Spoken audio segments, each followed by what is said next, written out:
As you learn how to program in Java, keep this idea always in mind. Everything is an object.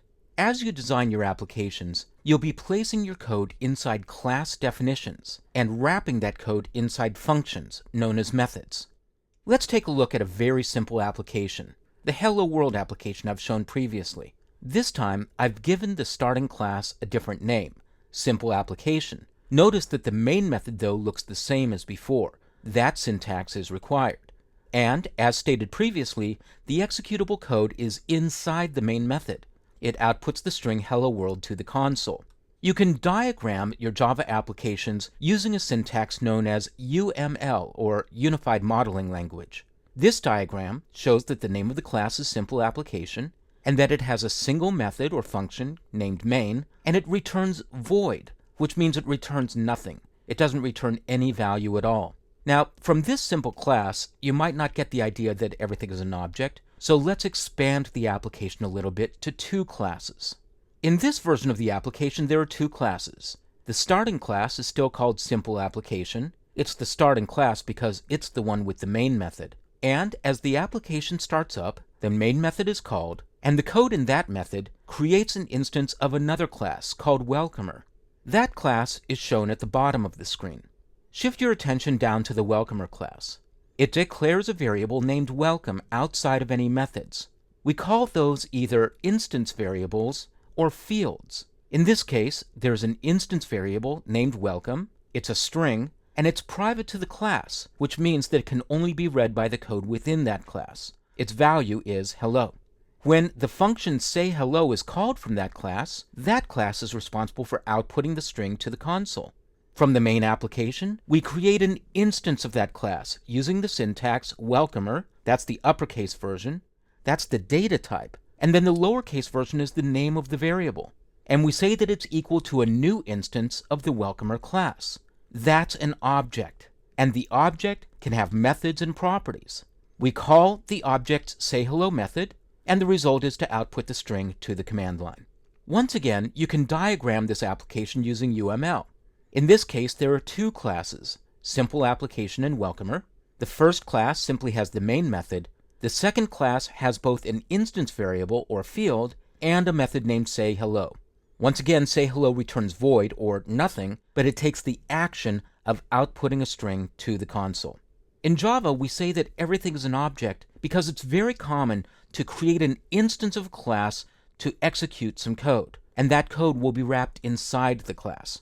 As we actually get into coding some classes, I'll describe what's an object, what's a variable, and what's a field.